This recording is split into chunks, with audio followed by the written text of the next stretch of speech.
What's happening, everybody? I'm back. It's me, your resident supervillain, Mr. J. Washington, and I am here with my review for Season 3, Episode 10 of Black Lightning on the CW. And if you have not seen this episode yet, you already know the drill. Come back, because it's going to be spoilers.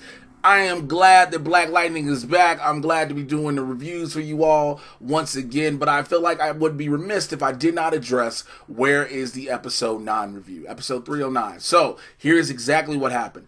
When I was going to review it, I found out my cousin had died. I was at the gym earlier that day and found out my cousin had passed, my younger cousin. So in the midst of dealing with all of that and trying to figure out how to help my family back home in Chicago while I was here in Los Angeles. And then the holidays themselves really had me down prior to me being able to go surprise my son on Christmas. So that changed. So unfortunately, I wasn't able to get that out. So hopefully you all understand, and we rocking with this. I am also glad the way the shows now, since they're pretty much all back, are addressing crisis, each one in its own different way. Now, Black Lightning is a little more unique, given the fact it's not directly tied into the Arrowverse. Well, it wasn't at first, excuse me. Now, everything is, the whole Earth Prime. And whereas with the other shows, Supergirl, Batwoman, the crossovers are in their normal lives. The interactions with the heroes to knowing that they exist are in their normal lives. Whereas for Jefferson, this is like, it's this thing, and he is flying back to Freeland trying to get in touch with Gambi. And the one thing he's saying, Superman is real. Because remember, if you remember for like season 1, if you've been with the show from the beginning, Superman and Batman, these are all comic book characters to them. That was the main thing, how we knew it was another Earth. These are comic book characters. These are like figures of lore. And so to meet the real Superman, everything changes. But when Jeff gets back, he comes back, he's trying to find a family, figure out what's going on. You have Jen stuck in her safe space trying to get herself together molecularly and everything after the whole crisis situation, because remember, she dissipated apart because of her being a giant ass conductor. You find out that Lynn is back working at Bowman College, which I was like, when we gonna use the damn college again? When I was on the set of Black Lightning this past October, the college is there. You're like, man, this was a nice set they used at a point in time. It'd be great if they actually come back here, and Dr. Lynn Stewart works there. But it was crazy because they just have Lynn, Lynn is there, and she trying to recreate Greenlight, and Lynn is so cracked out, y'all. That shit is crazy. I'm sorry. Christine Adams is the homie. The way she is playing a drugged out Lynn Stewart, if y'all want to do another Whitney Houston movie, when you want to get to the Bobby is the greatest, Mother Bobby, call Christine Adams. Let her play Whitney. You know what I'm saying? Because my eyes, everything. It was even a point where when she looking forward, Jennifer scares her and goes and sees her there. She drops it and she crackhead freak out on her daughter. Like, what did you make me do? Like, if you... So, a lot of my viewers, I don't know where everyone comes from. I know I have a lot of viewers around the world. If you've never been in the hood, like if you've never been to like the inner city, you've never seen a crackhead freak out, you won't understand the depth of what happened in that scene. Now, for everybody who's been on the block one way or another, been around the block, grew up on the block, you've seen that. And I was like, well, damn, they got this down to a T. But you have that. You have Lynn freaking out over the green light situation where she's addicted, but she believes she's not. And in the process of her talking to Jen and apologizing to Jen, there's an earthquake in Freeland. And they're like, what's happening? And then they realize, Jen realizes, it's Brandon. And, Lynn at one point is like, how do you know it's your friend? She's like, there ain't no fault lines under Freeland. Which is like, okay, cool. So you still have Lynn freaking out. I'm going to stay on Lynn for a second. With her freaking out like crazy. She goes home. She goes in her bedroom, her and Jefferson's bedroom, and she is tearing her bedroom up like crazy, trying to find some green light she stashed. I mean, she going through a thing, you know what I'm saying? So Jefferson come in, after being told, like, you need to go check on your wife. He like, what's wrong? Basically like, Lynn, you good? And she freaking out, so she finds her green light pills and makes a beeline for the bathroom. They have the husband and wife spat. Jefferson open the door. He had to realize, I can see through the goddamn door. Looks through the door, sees it, breaks the door open, takes the green light, flushes it down the toilet. Lynn again, crackhead out moment number 2, going through a thing, and then she slaps Jefferson. Now, the look of terror in Lynn's face is like, oh shit, I just hit probably the only 6'5" black dude in Freeland. And then it was, oh shit, I just hit a 6'5" black dude with electricity. It was, oh shit, I hit my husband. All of those. And Jefferson, I love the way they portrayed him as that husband who's understanding. He's still devout, no matter how frustrated he may be, he kept his composure. He didn't just shake her up like, like a rag doll, like, what the fuck is wrong with you? He didn't shake her up, definitely didn't do the smack back because that's not in Jefferson's character. And so she's, they're trying to figure that out, and so she's upset. Lynn's upset, and it gets to the point Lynn trying to dig in the toilet. Again, crackhead shit. Again, come on, Bobby, I need another one. Come on, Bobby, please, Bobby, please. You have that. One of the interesting things, too, about the storyline is the fact that one of the ASA agents has been having a microchip replaced in his head by Major Gray, and that the doctor who was working with Dr. Stewart has been tasked with trying to recreate the green light thing to use to stabilize the meta, so, of course, the ASA can weaponize them. The whole time, he's doctor's cheesing the shit thing, and he's had handiwork. Major Gray was like, if you smile again, I'm going to kill you, basically. I'm like, okay, all right, that's how that's going. All right, cool, just gonna tell that man he's gonna die. Remember in I think it was 309 or it was 308, we met TC, we met the technocrat, metahuman, the kid who can connect and talk to computers. And so he finds his way through talking to computers and a digital trail to find Gamby's shop and go down to Gamby's lair. Again, I'm going in different places with this. I'm not gonna go chronologically. It's too much. I wrote all the notes down chronologically, but there's different things I want to take from this, shall I say.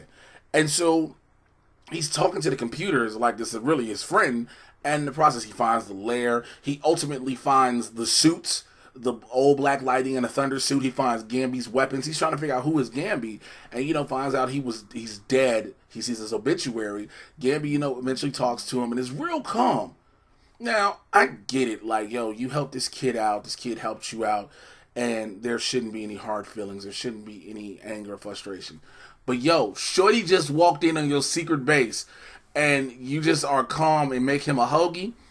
Look, let's just be real. Shorty would have got shot with a tranq dart or something because they would not have let him walk out just so calmly. Now, I understand the relationship we build with Gamby when it comes to the metas, because Gamby is remorseful for the part he played in the initial green light testing. I get all of that, y'all. I'm not going to argue that.